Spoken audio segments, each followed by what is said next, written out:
رافع نے روما کو حاصل کرنے کی سازش شروع کی۔ اس نے سب سے پہلے حارث کے خلاف دکان میں چوری کا الزام لگایا۔ ایک دن رافع نے اپنے باپ سے کہا، ابا دکان سے پیسے غائب ہیں، مجھے شک ہے کہ حارث نے لیے ہیں۔ حارث؟ لیکن وہ تو ایماندار ہے، دکان کے مالک نے کہا۔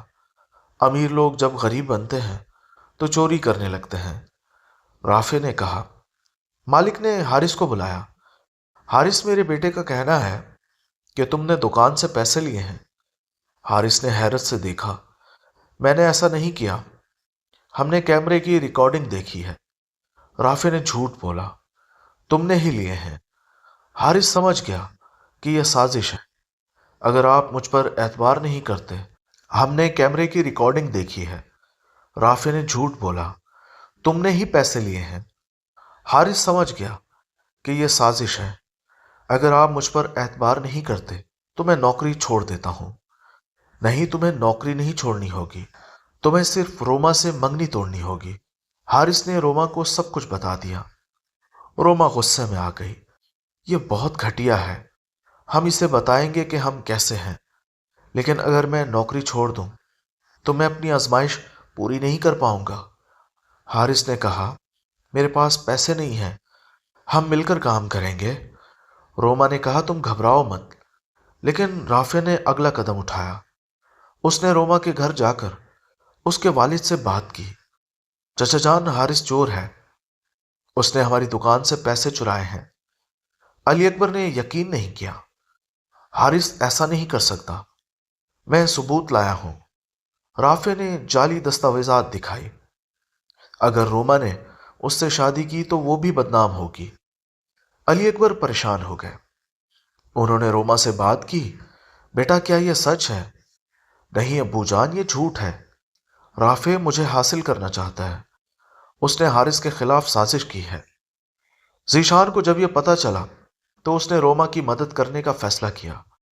وہ رافع سے ملنے گیا۔ تم رافع ہو اور میں ذیشان ہوں، میں نے سنا ہے کہ تم نے حارث کے خلاف جھوٹا الزام لگایا ہے، تم کون ہوتے ہو مجھے بتانے والے؟ رافع نے غصے سے کہا، میں وہ ہوں جو تمہاری سازش کو بے نقاب کروں گا۔ اگر تم نے حارث کو نوکری سے نہیں نکالا تو میں پولیس کو بتاؤں گا کہ تم نے جعلی دستاویزات بنائی ہیں۔ رافع گھبرا گیا، تم ثبوت نہیں دے سکتے؟ میں انجینئر ہوں، ذیشان نے کہا، مجھے پتا ہے کہ جعلی دستاویزات کیسے پہچانی جاتی ہیں، اور میں نے تمہاری دکان کے کیمرے چیک کیے ہیں، ان میں کچھ بھی نہیں ہے۔ رافع ہار مان گیا۔ ٹھیک ہے، میں حارث کو نوکری پر رکھوں گا۔ نہیں، تم حارث سے معافی بھی مانگو گے؟ ذیشان نے کہا، ورنہ میں تمہارے باپ کو سب بتا دوں گا۔ رافع مجبور ہو گیا۔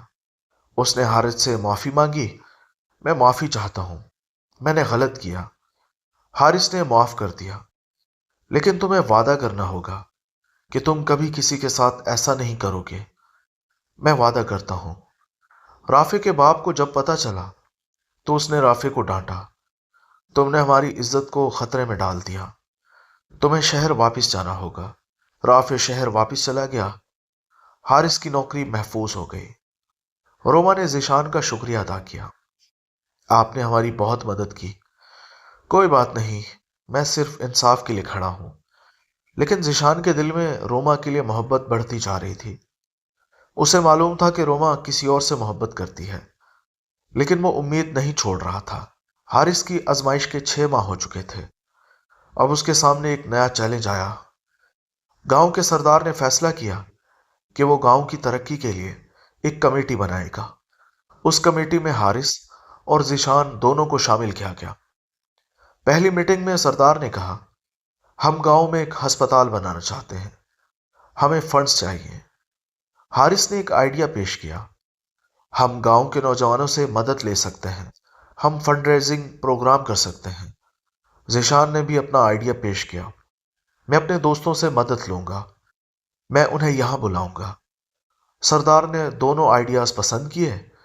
ٹھیک ہے، تم دونوں مل کر کام کرو۔ حارث اور ذیشان مل کر کام شروع کیا۔ ابتدا میں دونوں کے درمیان کشیدگی تھی، لیکن جلد ہی انہوں نے محسوس کیا کہ وہ ایک اچھی ٹیم بنا سکتے ہیں۔ ذیشان کی بہن زینب اخبار نویس گاؤں آئی۔ اس نے اپنے بھائی کو دیکھا تو محسوس کیا وہ کس پریشانی میں ہے۔ تمہیں کیا ہوا ہے؟ زینب نے پوچھا۔ تم پریشان لگ رہے ہو۔ کچھ نہیں، ذیشان نے جواب دیا۔ مجھے جھوٹ مت بولو، میں تمہاری بہن ہوں۔ میں جانتی ہوں تم کب جھوٹ بولتے ہو۔ ذیشان نے سچ بتا دیا۔ میں روما سے محبت کرتا ہوں۔ زینب حیران رہ گئی۔ روما؟ لیکن وہ تو حارث کی منگیتر ہے۔ میں جانتا ہوں، لیکن میں اس کے بارے میں سوچے بغیر نہیں رہ سکتا۔ ذیشان، یہ غلط ہے۔ تم جانتے ہو کہ وہ کسی اور سے محبت کرتی ہے۔ تمہیں اس کی خوشی کا احترام کرنا چاہیے۔ لیکن اگر حارث اپنی آزمائش پوری نہیں کر پایا تو؟ ذیشان نے کہا۔ اگر وہ واپس چلا جاتا ہے تمہیں ایسی امید نہیں رکھنی چاہیے۔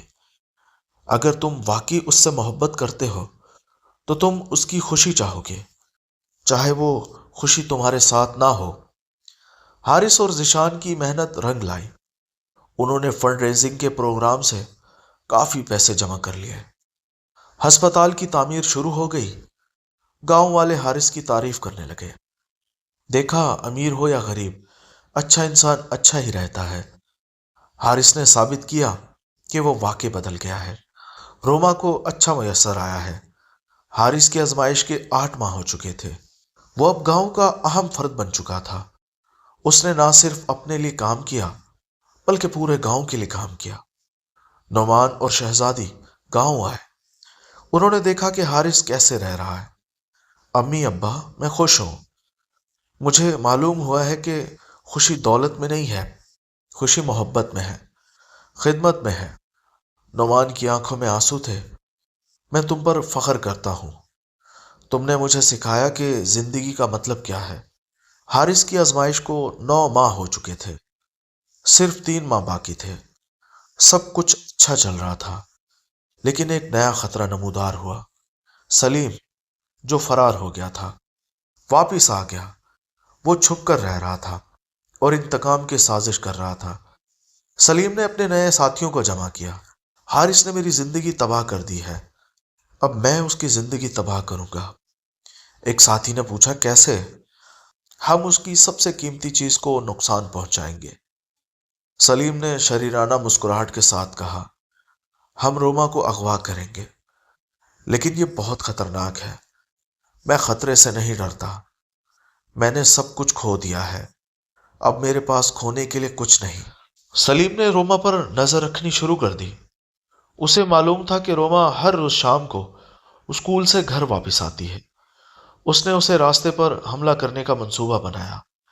ایک شام جب روما اسکول سے واپس آ رہی تھی، سلیم اور اس کے ساتھیوں نے اسے گھیر لیا۔